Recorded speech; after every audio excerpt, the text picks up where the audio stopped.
Hello friends, today we are going to discuss top 10 interview questions for SQL. Okay, so these are the questions that are being generally raised by an interviewer in any interview for SQL position for SQL developer in any MNC or an IT company. So we are going to discuss these top 10 interview questions which can help you to crack any MNC company interview. So before we begin with this video, I request you to please like, comment and subscribe this channel actually, so you could get further updates on these kinds of videos. So let's start with the video. So our first question is basically, what is a constraint? So a constraint can be used to specify the limit on the data type of a table, and constraint can be specified while creating or altering the table statement. So if you could see below, there is a table created with the name customers having 3 columns in it with different data types: integer value, varchar and again integer. So integer value where we could only insert numerical values in it, varchar is basically where we could insert alphanumeric values in it. And while defining the table structure, we have constraint used as not null. Okay, so similar kind of other constraints has been given onto the top here. The other constraints are check, default, unique, primary key, foreign key. So we are going to discuss on each and every constraint in a detailed manner here. So let's come up with the first constraint that is being used into the below table example. So the first constraint is basically a not null value. So if you could see, not null value is being defined in each and every column, that is ID, name and age. That means there is no blank value, or I could say there is no unputting value we could insert in it. Okay, so we have to put any value in these particular columns, otherwise the table would throw an error. So you have to put any value in it. Okay, spaces could be inserted, but it shouldn't be any null value in it. Okay, so you must put any value in it actually for these 3 columns that what we have used and what we define as a data type int, varchar and int another with a not null value. So the next constraint is basically check. So check is nothing, it's basically we want to define a certain filter on my table. Okay, so let's say ID column and I put a check on it. That means the value of that check must be greater than 10. So while inserting the data into my table, it should always check that ID column must have a value greater than 10, otherwise it will not allow the data to be inserted into my table. This is basically we put a check value in it, okay, to define some constraint or to only insert the specific records in it in my table. Next value is for the constraint is default. So default is nothing, it is basically if I want to put any default value and there is no value has been inserted by us into the table while creating the insert statement. So let's say if I insert a record into it and I put a default value on ID column. Okay, I use the constraint default 10 value on my ID column. So if I'm not inserting any values or keeping my value blank into the ID column, the default value of ID with 10 should be inserted into my table. So every value whatever we are not putting while inserting the data, it should or must use the default value in that case. Next constraint is basically unique. Okay, so with the unique constraint, let's say a particular column, we could only insert unique values in it. That means it shouldn't contain any duplicate values. Okay, so only the unique values should be inserted in it. Let's say for an example, ID column having value 1 2 3. Okay, so that 1 2 3 shouldn't be repeated second time into my table. Okay, this ID column should contain only single time value with 1 2 3. Okay, my next constraint is primary key. So primary key is nothing, it is basically used to put a value on my column which is non-duplicate actually. Okay, so that is the basically purpose of the primary key, and we are generally make use of the primary key on such column which is basically non-duplicate and having a unique value record in it. Okay, so we are using it for uniquely value records and don't have any duplicate values, and we are also making sure that primary key column is having a not null value. Okay, so it must contain any value in it. Okay, so let's say ID column, if I am defining it as a primary key, so in that case if it is having a value 4, so that 4 shouldn't be duplicated second time into my table. Okay, it should be uniquely present and doesn't have any duplicate values in it. And generally we will make use of those columns as primary key, which are numerical values only. Okay, so we make use of those columns only.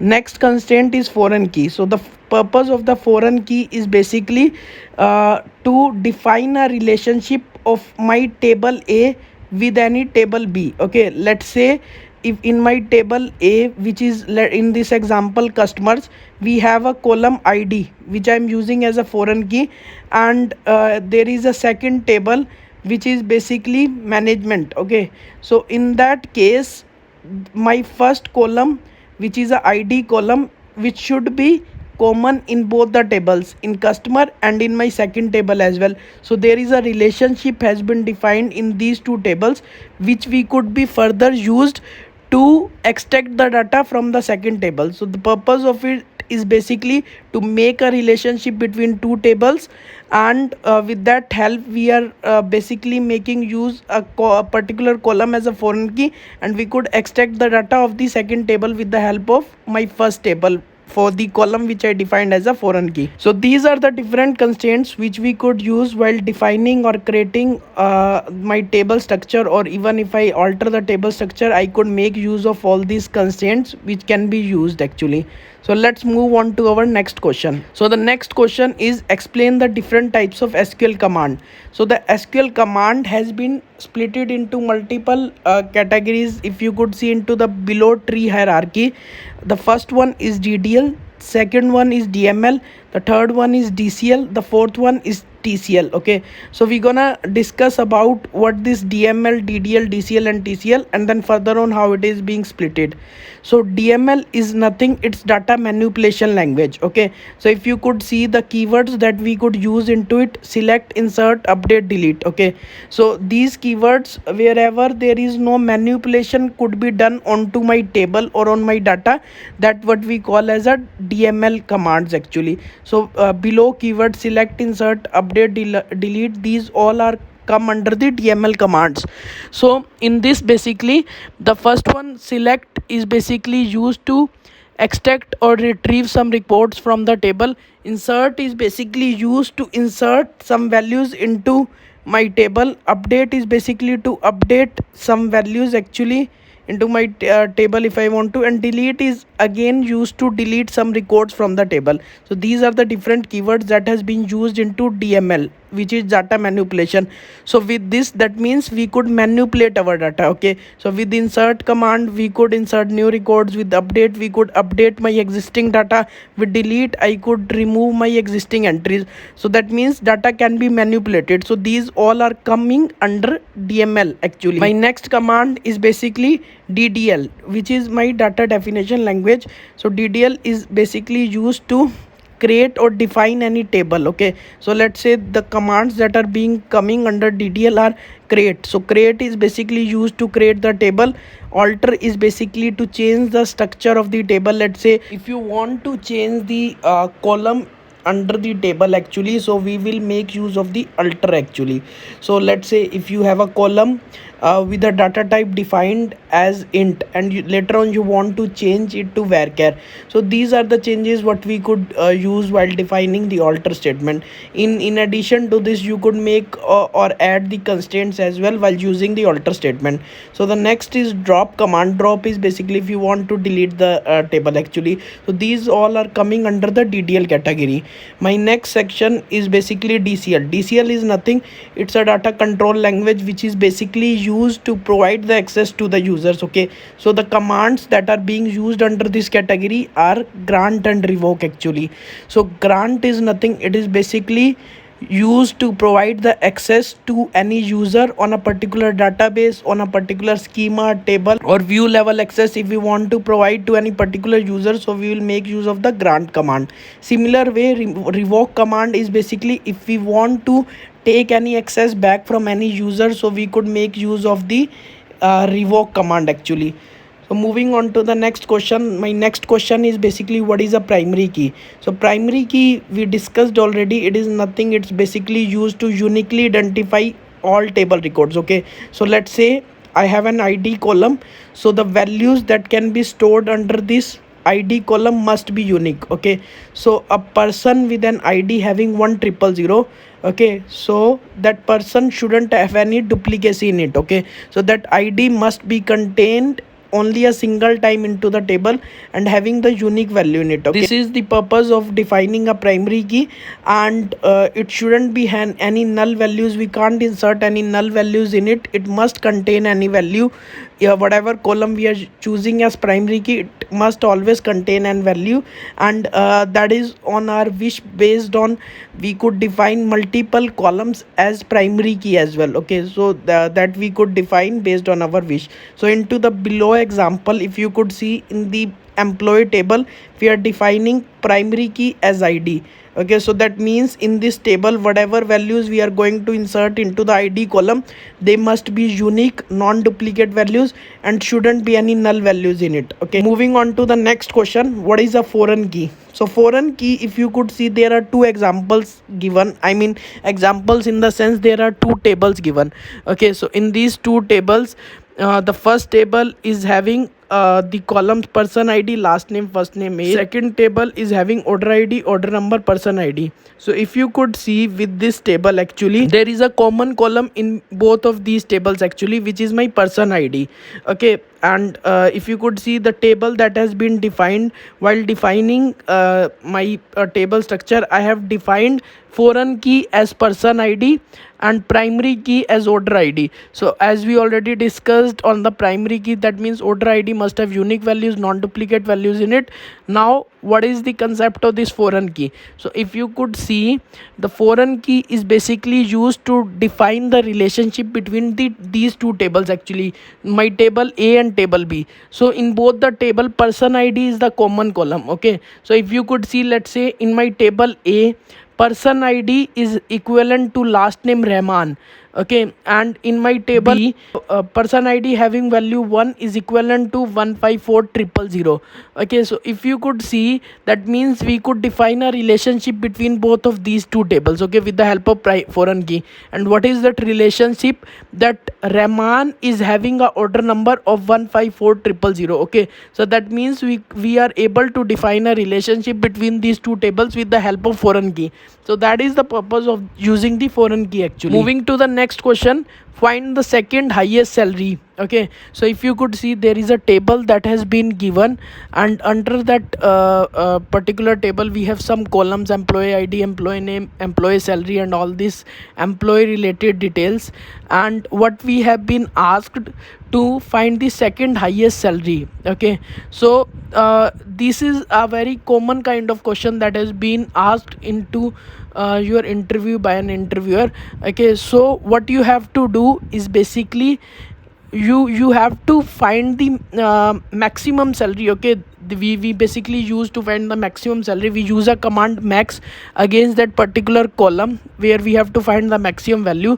Okay, so what we are using here in the below command, if you could see, select max e salary from employee, where e salary not in, select max e salary from employee. Okay, so if you could see, when we run the below command, your internal command would be run first. Okay, so internal command is basically select max e salary from employee. Okay, that means whatever the command that has been run first is basically extracting the e salary which is having the highest value. Okay, so when this command is run, from my employee ID 5 met having the employee name, e salary 1,59,000 would be retrieved. Okay, and when I the outer command would be used where the e salary not in, so it will look out the second highest value. Okay, so it will move to the second highest value for the row number 3, because the first highest value is what we have been extracted is 1,59,000, that shouldn't be there. So the second highest value would come as 1,25,000 for the employee name Anna. So this is the command, SQL command, which we use basically to find the second highest salary. Let's move on to the next question. What is the difference between delete and truncate? Okay, so the difference between the delete and truncate, this is generally being asked while you go for an interview, or this is a very basic question in SQL interview actually. So delete is basically, with the delete we have an additional functionality. The same functionality we can't use with the truncate command. Okay, so let's say truncate table, this is the command and the table name. Okay, so let's say I have a customer table having the customer data in it, and I use the truncate table, and I give the table name which is my customer. So truncate table customer, that means my table is being deleted from my database. Okay, and if I use the second statement, which is the delete command, so with the delete command I have to use delete from customer. So if I use this, that means data is deleted, complete data is wiped out from my table. But the additional functionality that what we could use here is the where condition. Okay, so in this basically I could make use of the where condition as well, so it will only delete the specific records. Okay, so in this case, let's say I have a delete from table where employee ID is 1000, so only that particular record is deleted from the table, not all records deleted from the table. But in the other case, truncate table, all the records will be deleted from my table. Okay, so this is what we have to, the major difference between this delete and truncate command. Let's move on to the next question. What is RDBMS and how it is different from DBMS? Okay, so RDBMS, you know, it's simply stands for relational database management system, and the main difference between RDBMS and any other system, in RDBMS the data is basically structured or defined in the form of rows and columns into the tables, and they have a relationship in between them. Okay, so whenever I define a data, let's say a customer data I define, so it is having for a customer table, it is having employee ID, employee name, employee salary. That means a relationship is always being defined against them for particular customer having what kind of salary, what kind of age, and what is the employee ID. So the relationship is there actually for that particular database management system. And customer in the RDBMS, data is basically stored in RDBMS in the terms of rows and columns in tables actually. So the most modern database management systems like mysql, Microsoft SQL Server, Oracle, and all these are basically depends or based on RDBMS only. Let's move on to the next question. What is the difference between group by and order by? So the order by clause, it's nothing, is basically used to sort the data. Okay, ascending or descending order. Okay, so it's depend on which column basically we are going to use and want to sort my data, and whatever order we want to sort the data. Okay, let's say I'll give you an example. The command, sample command is given there, but I'll give you an example. Let's say select ID from customer, and I'll put order by on ID. Okay, so in this case basically extracting the data for a customer table, I'm only extracting the ID columns, and I'm giving a order by onto my ID column. Okay, so let's say my ID is having a value 1 2 3 4 5. Okay, so if I'll use the order by ID and I'll use the ascending, it should ascend it into that order, like 1 should become first, 2 should become second, 3 should become third. So it organizes the data in a sorting order. And if I'll use order by ID descending, it will organize the data in opposite sequence, like the first 5 value come, then 4, then 3. So it will send or descend the data based on particular key column that what I'm using into my table. So the main purpose of order by is basically to sort or arrange the data in a sequential manner. Okay, the second is basically group by. Group by is basically used to organize the data that is having basically a similar kind of attribute values, or to organize the data which are similar actually. So to organize that data we are making use of the order by command. So in the below example, let's say we are counting the customer ID country wise. Okay, from the customer tables, and we are basically grouping it by country. So the group by command is basically used here. So what we are doing here, we are basically, let's say in my customer tables we have two countries. Okay, let's say India and America, and in India we have 10,000 customers in it, and in America we have 15,000 customers in it. Okay, so it will basically count the customers, how many customers are being present into India, because we are putting a count on customer ID. So it will count all the customers which are part of country India, and then it will count all the customers which are part of America country, and then it will give me the final resultant. So in my final resultant, the value that should be coming is basically 10,000 India. Okay, so that means it is giving a count country wise based on, because we are doing a grouping onto the country. So two countries are being grouped into two rows actually, India and America, and the count would come into that value. So it is basically used to arrange a similar kind of data. Next question is basically my different joins that what we used into the SQL. Okay, so the commands are very simple. If you could see joins actually, only thing is like wherever we are using inner, left, right, that what we need to replace. Other thing, the command is common for all the three joins conditions that what we are going to use here.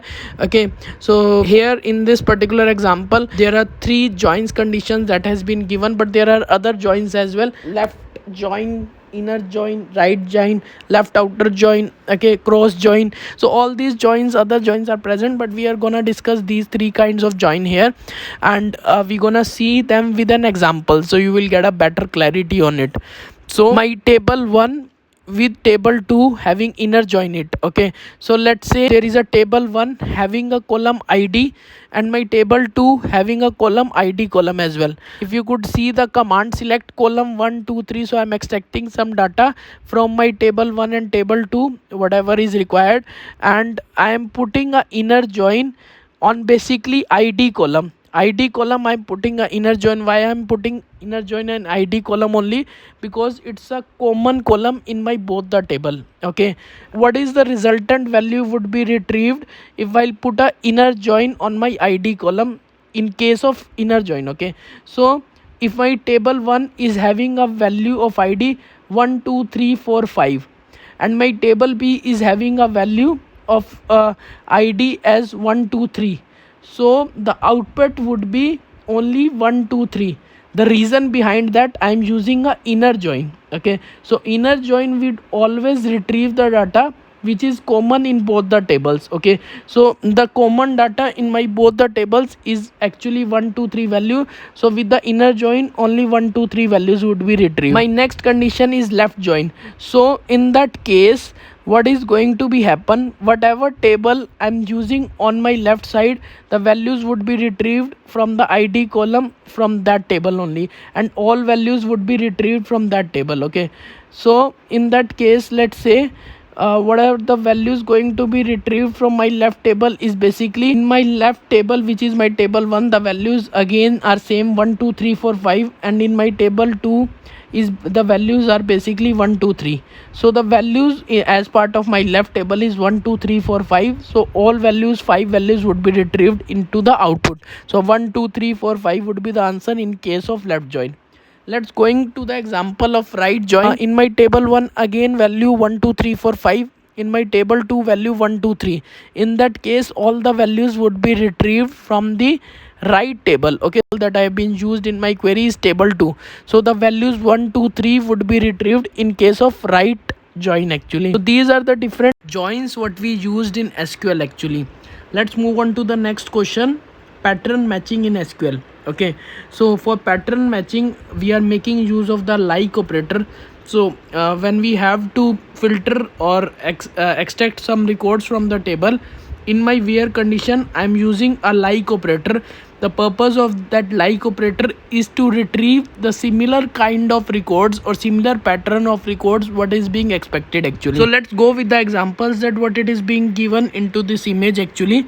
Let's go with the first example where customer name like a percentage. So that means those names are being started with a. Okay, so the customer names which are being started with a, all those customer values would be retrieved with this where condition or filter command actually.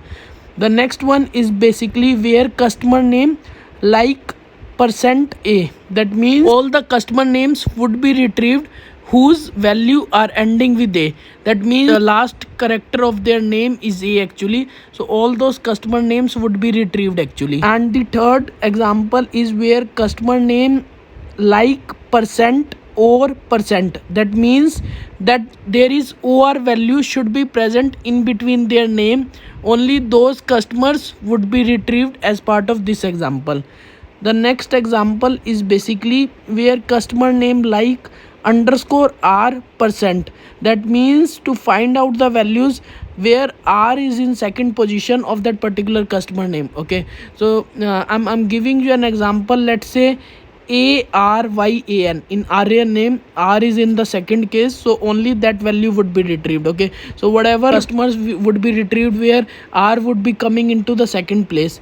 The next example is where customer name like A underscore percent.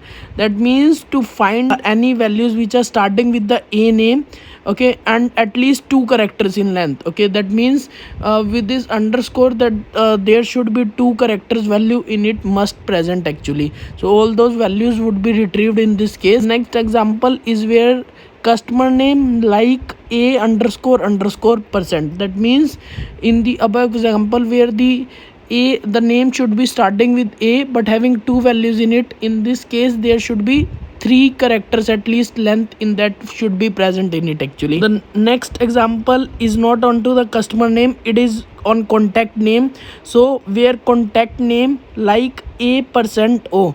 That means the contact name, or could say the name of that particular contact or customer, is basically start with a and ends with o actually. So only those names would be retrieved from my table where the customer name should be starting with a and ending with o. Let's say an example, Apollo. So it should start with a ending with o. So that kind of customer name would be retrieved as part of this command. Okay, thanks all for watching the video. Request you to please like, comment and subscribe the channel. Thank you.